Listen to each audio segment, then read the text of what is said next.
খুব ঝিঙের তরকারি খেতে ইচ্ছে করেছিল, তাই আজকে মাছের মাথা ও কাটা এবং নাড়ি দিয়ে ঝিঙে চচ্চড়ি করব।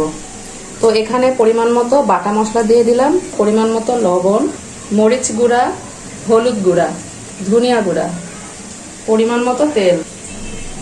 এগুলো ভালো করে একটু মাখিয়ে নেব।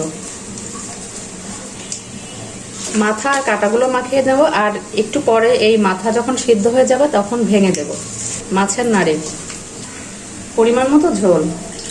ঝিঙের তরকারিতে ঝোলের পরিমাণটা একদম কম দিতে হয়। এই ঝোলটা ফুটে উঠলে আমি ঝিঙেগুলো দিয়ে দেব।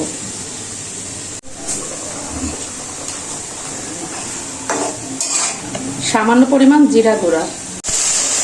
এই যে চারিদিকে কড়াইটা পুড়ে গিয়েছে না, এজন্য আমার আম্মা যখন এই তরকারিটা রান্না করে, এই কড়াইটা যখন চারিদিকে পুড়ে ধরে তো তখন এই তরকারিটাকে বলে যে পুরপুরি।